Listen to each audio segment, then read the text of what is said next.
Mutant Ninja Turtles! Teenage Mutant Ninja Turtles! Teenage Mutant Ninja Turtles! Heroes in a half shell! Turtle power! Hello YouTubers and welcome to a new toy review. This time we are taking a look at Scumbug from the Teenage Mutant Ninja Turtles line from Playmates. Scumbug is a very cool villain.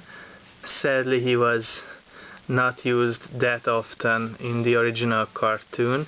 Actually he only appeared in one episode in season 7 called The Night of the Rogues. Weirdly enough, in that episode he was introduced as an old villain of the Turtles, and the Turtles knew him from before, but it was never really explained how they met or how he mutated into this hideous bug monster that he is. So he never really got any origin story in the cartoon. I'm pretty sure he had one in the comics, and of course you can read his bio in on the back of his card, which unfortunately I don't have, but I have the bio, and if you want to read it you can just pause the video right now.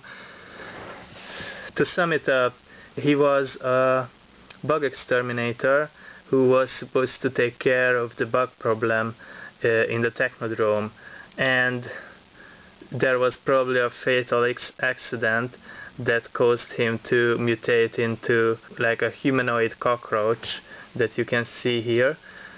His powers include a bulletproof back, like sort of like a shell, but it's clearly not a shell. He's not a turtle. He can also summon bugs with his antenna, and he's got poisonous fangs right here.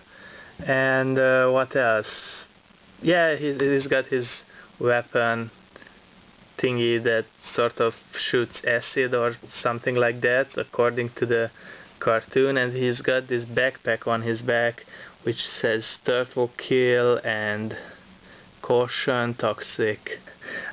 Before I looked up his origin story, I sort of imagined him as some kind of an office worker or something like that, because he's got the remains of his ties on him.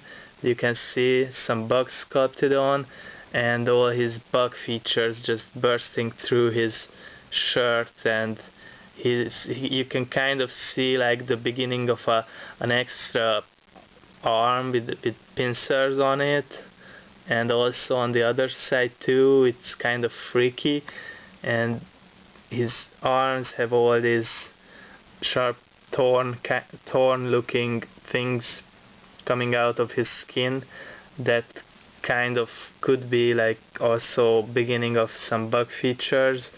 Some bugs sculpted on his hand right there, and on the other hand he's got these bug-like pincers, and you can just see how his skin was ripped through, and this other arm formed out of his human skin. I think it's really freaky, and they really went overboard with this figure, and it's just way too cool how the whole thing is designed.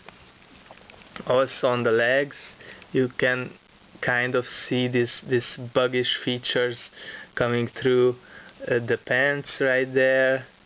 Some more bugs. Also on his foot you can see a pincer just ripping through his foot right there, and on the other leg his bug pincers are already formed, and his skin is torn. So he's a really ugly guy right there.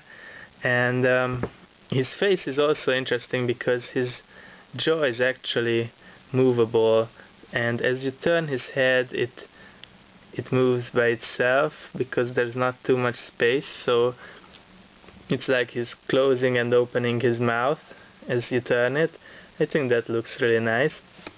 He's got these bug eyes poking out of his head with these blood red veins on it, and his head is like also very bug-like, and sort of like he's brain is just hanging out loose or something.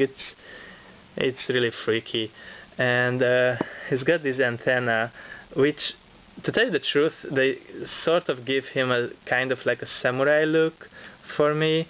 First, when I saw this figure as a kid, I immediately thought, oh, this must be a samurai character.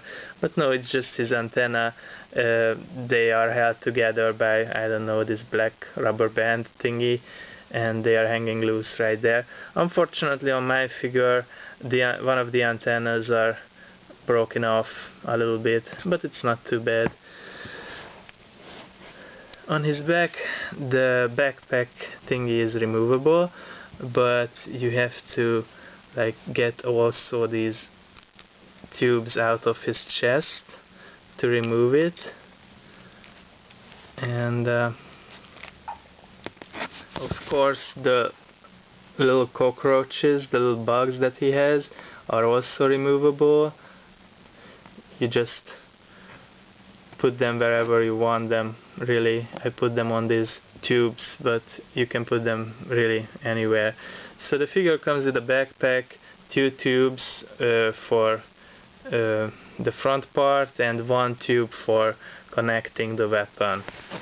Without the backpack, his back looks really much more roach-like, much more insect-like, and of course it's just riddled with insects. So everywhere you look, you notice these little insects sculpted on his body, which looks really appropriate for a monster like that. Articulation is the arms rotate a full 360. Well, not that easily, maybe not a full 360, but the arms can rotate. The lower arm rotates on the left hand, it doesn't rotate on the right. However, the right one has a swivel for the hand, which the left one doesn't.